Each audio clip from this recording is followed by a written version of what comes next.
You incredible person. I'm so grateful that you're here. Really, you inspire me to be a better person. I love your ideas, your energy, and your natural ability to be loyal and help those around you. Your question this week is one that we hear a lot from students throughout the country and one that is getting a ton of attention throughout the nation. You're asking, why do I feel so lonely and what can I do different? Man, I've read articles, listened to podcasts, and read reports about what people are calling an epidemic of loneliness, with adults and adolescents feeling more alone and isolated than before. Well, I'm glad that you're here because you're part of the revolution, my friend. And I'm going to give you some tips to help you be part of the revolution that brings people together. I don't know if you remember COVID, the whole global pandemic, but there were signs everywhere reminding people to socially distance, right? Making sure that we weren't too close to one another. Well, fortunately, those days are passing. And now, instead of practicing social distancing, I want you to practice something different. I want you to practice social gathering. That's the revolution that I want you to begin and join wherever you are. Are you in? My mission for you, should you choose to accept it, of course, is to not only socially gather, but also to be a hotspot where others can gather too. Listen to me. The greatest predictor of short and long-term happiness in the present and future life are good and positive relationships. And my hope is that instead of just waiting for those to come and land on your lap, is that you'll be wise enough, courageous enough, and willing to walk out into the world with your head up, with your heart open, and with your hands willing to receive and invite people into your circle. The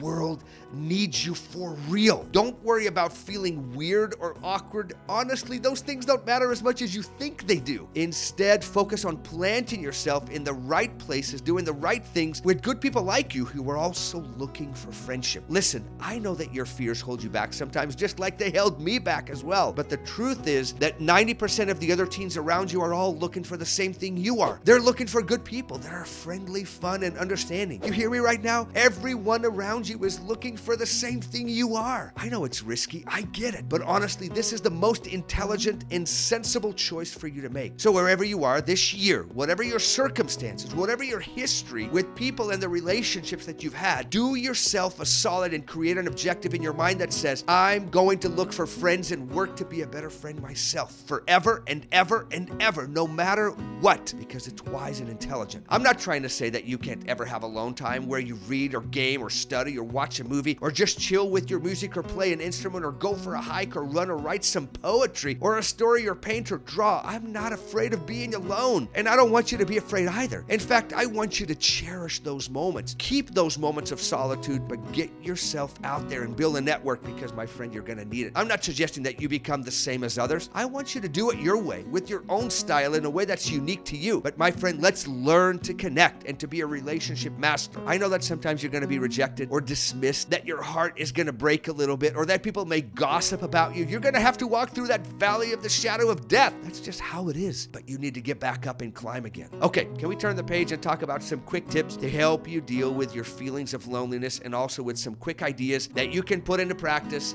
right now. Let's go. Number one, remember that feelings are signals. Similar to lights on a car dashboard or the notifications on your phone, your emotions are signaling you to do something. So for example, the emotion of fear is a signal to say, get ready, or for you to prepare, or for you to be watchful and focus. What do you think the feeling of loneliness is signaling you to do? Feelings of loneliness are letting you know that it's time to shift your efforts and energy to connecting with others. This can be your brother, sister, mom, dad, cousins, teachers, friends, or coaches, classmates, etc. One more thing. Feelings of loneliness don't mean that life sucks, or that you're worthless, or that no one likes you, or that things will never work out, or that people are horrible, that no one gets you and they never will. Your feelings simply mean, hey, it's time to do something that will help you to build and nourish some relationships. I hope this makes great sense to you. Number two, stop hiding. Connecting to the idea of taking action is my suggestion for you to stop hiding, to get out into the open, to get outside, and to get around others. There's now a great chunk of data that shows that screen time is not great connecting time. In fact, there's some interesting data that connects high levels of loneliness to people's use of their cell phone. Let's be real. How many times do you dive into your phone when other people are around? When you're in a situation that's a little uncomfortable, when you're around people you don't know, when you're walking down the halls of your school or at an event, or when you're bored, there's absolutely no doubt in my mind that cell phones can become an avoidance mechanism, or like a little pacifier for a baby. The moment that child begins to cry, we put that binky or pacifier in their mouth so they feel a little bit better. And I think that phones have become a little bit like that for us. I know that phones are incredible and give us so many amazing things, but I also see see people literally enter their phones and it's like they've slipped into some multiverse and they're no longer there because they're elsewhere. And when you're elsewhere, how will you ever enjoy where you are and connect to the people around you? Anyways, it's your life, my friend. I just want to present you with a reasonable argument for you to consider. 3, think simple, start small. Remember that small choices lead to big outcomes, so start where you are, use what you have, build from there. I'm talking about taking small steps that will help you to connect to the people, places, and things where you are. Here's some ideas. Do something good for somebody else. There is incredible evidence that suggests that the quickest path to you feeling better is to help somebody else. Contribute to something around you. That's why I'm putting this as the first idea. If you're at your house, get out of your room. Go where other people are. Start a conversation. Ask questions. Laugh. Offer to play a game. Do whatever you need to do, but get out there and do something. If you're at school, lift up your eyes from your phone. Call people by name. Give somebody a nice, crisp high five. Man, when was the last time you give somebody a really nice high five? Or a hug or a bro hug? Smile at people. Wave at them. Give them the old head nod. You know what I'm talking about, right? When you go, hey.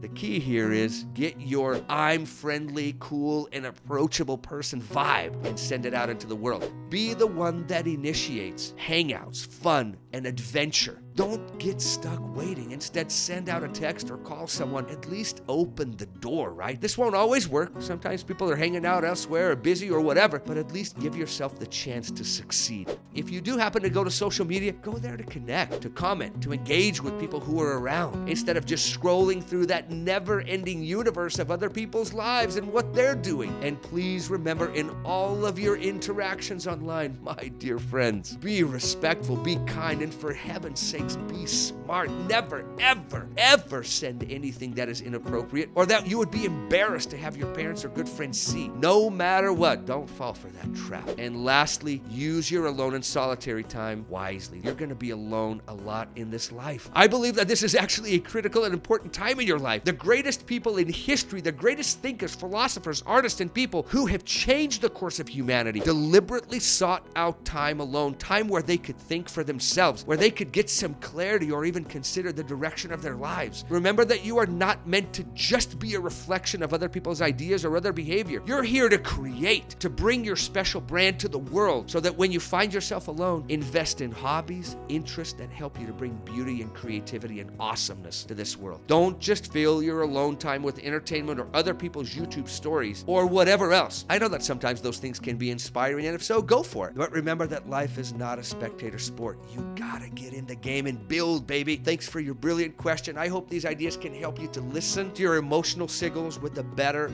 and more inspiring perspective that will ultimately motivate you to move forward instead of hiding out or being paralyzed by your fear. Let's go connect, people.